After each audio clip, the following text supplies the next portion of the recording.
The number one question I've been asked over the years about my game collection is what kind of shelves do I use. So today I thought it would be fun to show you what shelves I use, what I like and dislike about them, and how they almost destroyed my game collection. So I have here one of the shelves, and these were made by Closet Made. Unfortunately, these have been discontinued, but this is what I actually use. And I just have a bunch of them mounted next to each other and on top of each other. So how did I get the idea to use these shelves? Well, when I moved to Japan, they had all kinds of figurines in the game stores and everything, and I started to pick some up and I wanted a way to display them. So I ended up buying one of these shelves for a display shelf, and I hung it on the wall. And at the time I was mainly collecting N64, but I also started picking up a bunch of Wii U games. And one of the days I got curious and I tried to put the Wii U games on the shelf, and they ended up fitting perfectly. And as I continued collecting Wii U and running out of space, I had to buy another shelf and then another shelf. And from there I just decided that I like these shelves and I'm gonna do my whole game collection like this.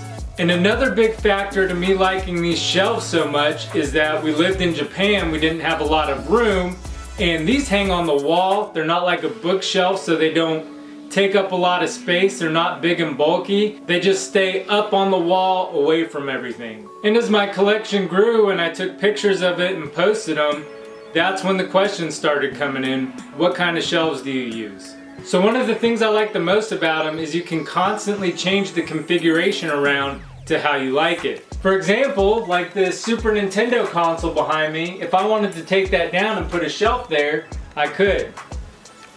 Dog, can you quit drinking out of the toilet? Trying to record an episode here. Simple as that. So if I wanted to get some wall anchors, I could mount that to the wall, and then I have a shelf there. Another thing I really like about them is they come in really handy for collecting complete libraries. We know how many games are in a complete library, and each individual block only holds a certain amount of games, which in the case of the Super Nintendo and the Nintendo 64, each individual block holds 5 games. That means each shelf like this holds 30 games, so it's really easy to do the math and figure out exactly how many shelves you need to hang to hold the entire collection. And before these were discontinued, they were about $15 each, I believe. It's been a while since I bought them, but I would just buy them here and there as I needed them. And then as I realized that they were starting to get rid of them completely, I stocked up on them. And the way these are designed, you can hang them horizontally or you can change them to hang them vertical. Another thing that's really nice is I move around a lot, and when I go to move, I just take the entire shelf off the wall with the game still on it, and I wrap these up, stick them in a box, and these protect the boxes from getting damaged. So I made it all the way to the States from Japan, and I didn't have any games complete in box get damaged at all. So I pretty much had these shelves the entire time I've been collecting. And now that I've told you everything I like about the shelves, I'll tell you some things I don't like about the shelves. The first thing is, these are really cheap and they glue in with dowel rods. So after a while the glue can start coming loose and they can bow a little bit. So I have some that are like that, but I try to sandwich them in between other ones if they're starting to bow a little bit. And one of the best things about the shelves is also one of the worst things, and that's that they mount to the wall with 2 screws each. So when I left my house in Japan, the entire room of my game collection had holes all over the wall from where these shelves were hanging. And I've hung a ton of these shelves, but there was one particular time where there was a major problem and it almost destroyed my game collection. And that's when I moved the game room into the room I'm standing in right now. So when I moved into this game room, I started hanging shelves on this wall right here. And I got most of this over here hung, and as I got right here to drill the hole for this one, there was a stud I hit. And that's normal, hitting a stud, no big deal. Just put a little bit more pressure, maybe a little more speed on the drill. Do it all the time. Well, it turns out that I barely was on the edge of this stud. and after drilling a little bit into it, the drill completely slipped. And behind here is the kitchen. And in the kitchen, we have a fridge and a freezer that uses a water line to make the ice. So as the drill slipped, I started hearing a hissing noise, as in somebody was in the kitchen running the water. But that wasn't the case at all. As soon as I pulled that drill out, there was a water stream shooting across the game room. And all my stuff was in here. I had complete in box games on the floor, and I had my TV down here. I forget what else. Everything was just laying on the floor. And as this water was just shooting out of the wall, I was in complete shock. And I just stood there and stared at it for a second.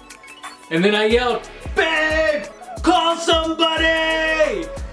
And at this time I reached up and I put my finger over the hole. And that stopped it from jetting all over the game room. And I thought I was good. But there was nothing stopping this water. So it was just hitting my finger and filling up behind the wall here. So my wife runs in here. She doesn't know what's going on. She thought maybe I fell off the ladder. I'm working with power tools and stuff. But I tell her, I'm like, "Hey, there's a huge water leak. It's filling up with water behind this wall. You gotta call somebody." So she gets on the phone with maintenance, and maintenance is trying to tell her where the water shutoff is. And she goes to look for it. She can't find it. And man, at this point, my head is just spinning. I don't even know what's going on, except that there's water filling up in the wall behind me. So she's out in the garage looking for this water shutoff. I look down at the floor and I realize that all the water is starting to leak out from the bottom of the wall. And it's starting to get pretty deep in here. And I'm still in pure shock, trying to contemplate everything that's happening. And then it hits me like a ton of bricks that all my complete in box games are down on the floor. And to my horror, I look over and my complete in box games are sitting in about this much water. So I immediately jump down off the ladder and start picking all these complete in box games up and moving them out of the room. Meanwhile, the jet stream's still going across now because my finger's not covering the hole anymore. So after I finally get all the complete in box games moved out of the room to safety, I go out to the garage and I find the water shutoff valve and I shut it off. And to this day, I still say my best investment ever are these clear plastic protectors that are around every single box. If I didn't have these games would have been destroyed. So for like a week after that, I couldn't even continue working on the new game room. I had to stop because all the water had to be cleaned up. They brought some dehumidifiers and some fans, aimed them at the wall to dry it up. They cut a big hole in the wall so they could repair the pipe that I drilled into. Then they had to cover the wall back up and put spackle on it and everything else, and then repaint it. And after that, I ended up completely changing the configuration of the room around, where I hung the shelves on a completely different wall originally until the SNES Quest. And then I realized the best place to do it, the best place to hang the Super Nintendo games, was on this wall. So the way the shelves were, I had a couple other ones over here, and the way they were lined up, all the holes were still meant to be in the same spot. So when I got up here to this hole and the holes below it, I had to make sure I was extra careful, and I ended up hitting that same stud again. But I was really careful not to drill too deep this time. So there it is. That's how the shelves almost destroyed my game collection. Actually, it was me. I almost destroyed my game collection. But in the end, there ended up being a total of $0 in damage, thanks to the clear plastic protectors I use. And today, we have 5 more games that we'll be adding to the collection. Let's check them out.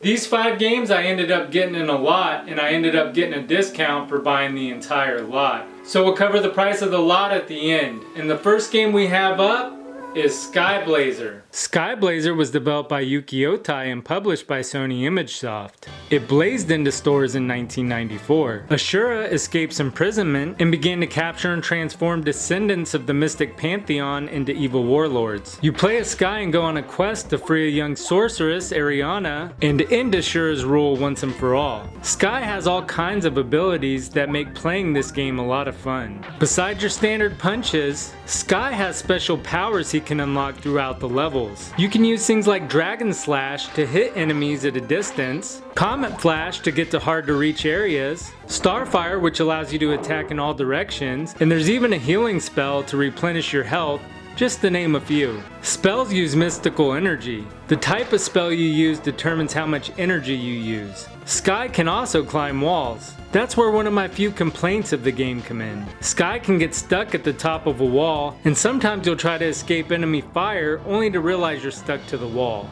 That's only a minor gripe, because other than that, the controls and platforming are excellent. The game is very generous. There are plenty of energy and magic vials that will restore your bars in the levels. You can also collect crystals, which will give you a 1-up when you reach 100. Big crystals are worth 10 and smaller ones are worth 1. Finally, there are a bunch of 1-ups for you to collect that are fairly easy to find. And they respawn when you leave a room, so you can just sit there and farm 1-ups and build up your lives. The bosses are all unique and fun. Like this one here, you have to jump through openings when he spins around and then kick him in the face. It's just plain fun. Some complain the game is too easy and short, and that might be the case if you played the game too many times. But I think the game has an excellent balance of easiness and difficulty. That just leaves us with sound. The sound effects in the game are kind of generic, especially with the sounds the bosses make. But the soundtracks are epic. The music is really well done. Overall, Sky Blazer is a game you should play. It's amazing more people don't talk about it because it's an excellent game. Sky Blazer is game number 106 for the library. And the next game up is Turn and Burn No Fly Zone. Turn and Burn No Fly Zone was developed by Imagineering and published by Absolute.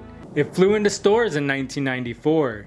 This is a combat flight simulator game that's a sequel to Turn and Burn, the F-14 dogfight simulator on Game Boy. This is one of those games where you'll need the manual to effectively play the game. The controls are good, but there are some button combinations you'll need to know. For example, taking off, you have to push B and up. Likewise, you'll need to hit down and B to land the plane, otherwise you'll come in too fast and crash on the deck. If you're like me, looking at the landing sequence will remind you of Top Gun on the NES. However, landing in Turn and Burn is far more easy. You even have the option to practice landings right when you start the game. That's a nice feature. Before each level, you get a mission brief that explains what's going on and how many enemies you have. In combat, you can select from different missiles or a machine gun. Everything is limited, including the machine gun ammo. If you run out of weapons, a supply plane will come and restock you. Only one comes per round though. So if you miss it, you just fly around until you get shot down or run out of fuel. Another nice touch in the game is you can use the L and R buttons to see behind you. The select button can be used to open a big map where you can see your aircraft carrier and enemies. You can navigate the plane in real time on the map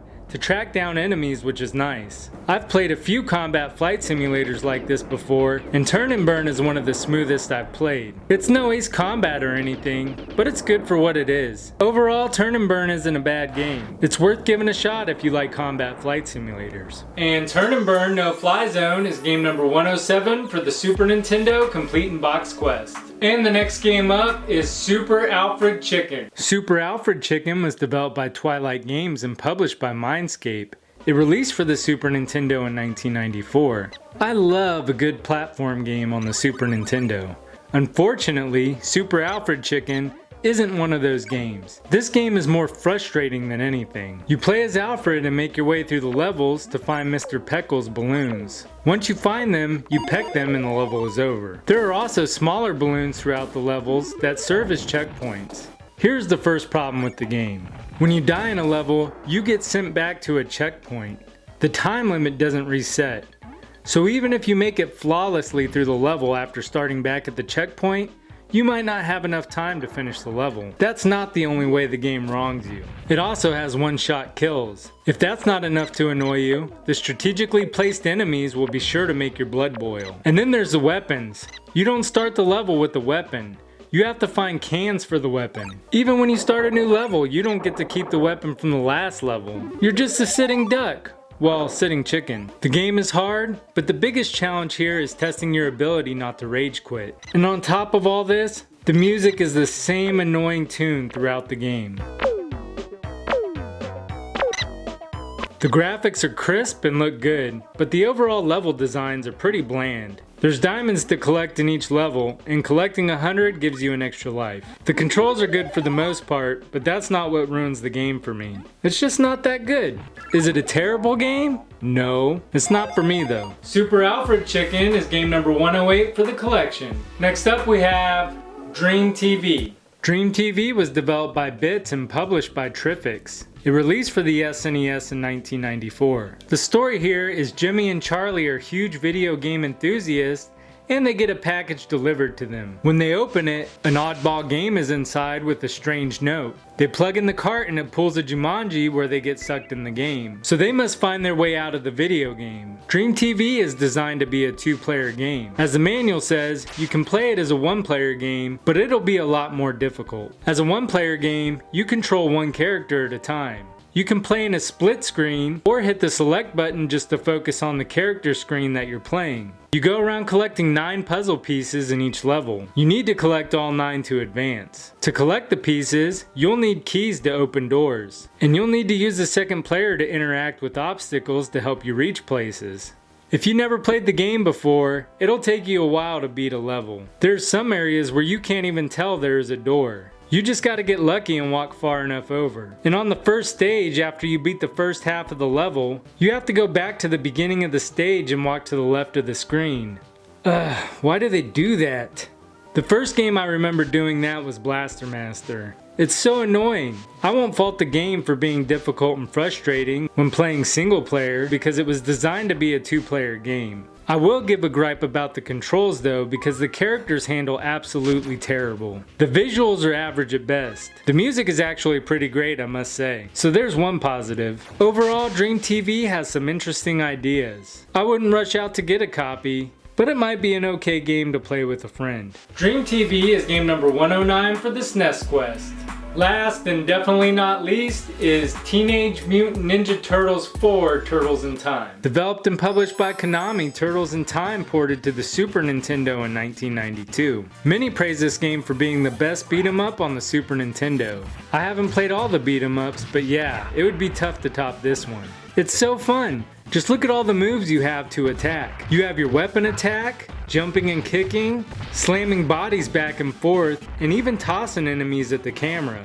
That's not just for show either. It's how you take out Shredder after the first few levels before he sends you back in time. There's even a box of hard knocks you can get, but I usually try to avoid it because it's so powerful. It takes one of your extra lives. And this is not some story thrown together. You get to play as the Teenage Mutant Ninja Turtles. There's a reason the Turtles are so loved and still extremely popular today. The visuals are excellent with silly animations. The controls are smooth, and the soundtrack is epic. The game just feels like a well-oiled machine, and it deserves all the hype it gets. If I could come up with one complaint of the game, it would be that it's only 2 players. How awesome would it be to plug in the multi-tap and play a game with all 4 turtles? If the main game isn't enough for you, there is a time trial mode you can play where you have to defeat enemies in a certain time limit. And if you have a friend to play with, there's also a versus mode. Overall, Turtles in Time is the perfect beat 'em up for the Super Nintendo. It's a must-have for the console. Teenage Mutant Ninja Turtles 4 Turtles in Time is game number 110 for the collection,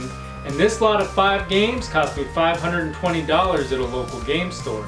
And at $520, that brings our total up to $21,354 for the Super Nintendo Complete in Box Quest.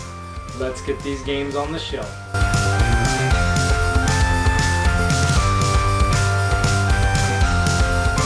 If you enjoyed the video, please make sure to subscribe. I'm completing the entire Super Nintendo library, complete in box, right here on this show. Also, make sure to leave a thumbs up for Turtles in Time. Until next time, I'm Gamer Wayne, and thanks for watching.